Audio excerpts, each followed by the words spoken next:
Oh hello, this is Tak Chung from Wok with Tak. Welcome to my YouTube channel. If you enjoyed this video, please like, subscribe and share. Feel free to write me at wokwithtak@gmail.com if you have any question regarding this video or any other video that I've posted in the past. Now, if you have any video that you would like me to make, please let me know. I'm looking forward to hearing from you. As you become comfortable with the fast cooking system, now you have achieved mastery of stir frying that allow you to cook many different ingredients and many different types of dishes. And through advanced prepping, you have all the ingredients available to you whenever you need them right at your fingertip. And through template-based cooking, you can now learn how to make substitutions and to create the diversity and variations of the dishes to greatly enhance your repertoire. And of course, through flavor chasing, you can create exactly the flavor that you like using different type of seasoning agents readily available to you. And now you are going to take your stir frying to the next step to create dishes that are unique, creative, and innovative. Now this is the video for you. In this video, I'm going to demonstrate to you how to use a technique known as combinatory stir frying. The technique is very simple. The idea is that to cook different components of the dish separately so that you can achieve their perfect texture and flavor before you combine them together.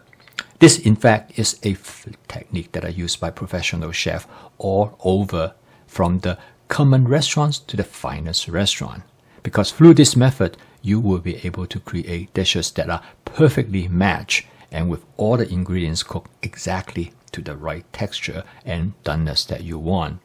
So in this video, I'm going to demonstrate to you how I cook a dish which I took to a lunch potluck meal. And this dish includes 3 different types of components. I have a protein, which is a shrimp I cook separately. And I have a vegetable medley, which contains different vegetables come from the vegetable garden. And then lastly, I have fresh ingredients that add to the dish. So the end result is that you have texture and flavor from all different sources. The first step in cooking this dish is to shallow fry some shrimp. Now, shallow fry the shrimp is an important step in creating a soft, crispy texture on the surface of the shrimp. This makes the shrimp far more interesting. And by coating the shrimp with a light layer of cornstarch, it's able to create this light, crispy texture. However, I do not want to cook the shrimp with other ingredients because if I cook the shrimp with the vegetables, this crispy texture will be lost. And also, furthermore, by cooking them separately, it will allow me much better control of how much I want to cook the shrimp. Now, the nuts of the shrimp is very important to some people and to me as well. I do not want the shrimp to be overcooked or undercooked. So this way, I will know exactly how much I cook the shrimp, and this gives me the type of control that will lead to a much greater flavorful culinary experience than otherwise. As you can see here, by cooking them separately, I'm able to pay attention to each individual shrimp so that I will not overcook them. Now in this case, I use a jumbo shrimp because this will go much better with the vegetable ingredients, and this will also make the shrimp stand out in the dish. For me, one of the most satisfying experience in home cooking is the ability to explore different food ingredients.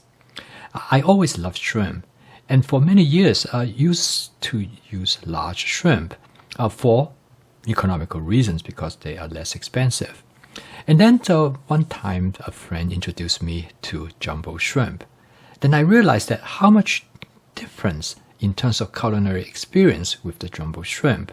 And when I have the jumbo shrimp, I actually eat less shrimp because I'm more satisfied by the experience of eating the shrimp, and end result, I eat more vegetables.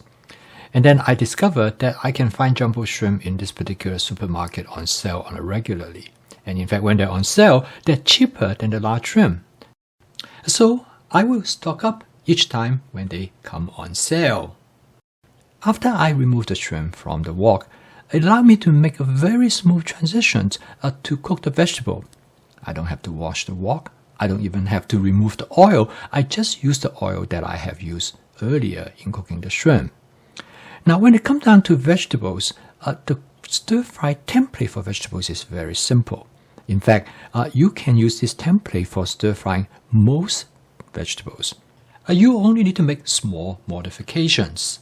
In here, I have yellow squash, and then I'm also going to add some zucchini. The yellow squash and zucchini are very similar in characteristics, so they cook very similarly. And the approach is simply to stir-fry them by coating them with oil. As you notice that the oil that have left at the bottom of the wok is now completely gone, and because it are being sucked up by the vegetables. So I put some additional oil to make sure the vegetables are well coated with oil. That is important because the temperature of the oil will allow the Maillard reaction to occur.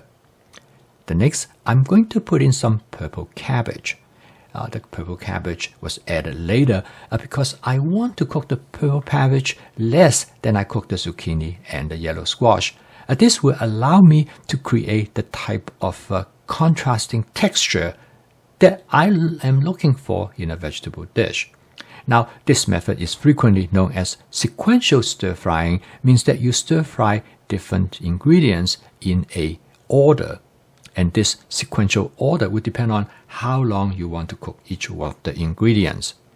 Again, I added a bit more oil because I want to make sure the vegetables are coated with oil. And the question that you might have is that how do you know you do not have too much cooking oil? And of course, you do not want to use any more cooking oil than you have to. There's two ways you can use that as a guideline to see whether you need to add more cooking oil. The first is that if the vegetable look very dry and looks like there's not enough oil in coating the surface, then you will add more oil. The other way is that to look at the bottom of the wok. As you can see in here, the bottom of the wok is completely devoid of oil.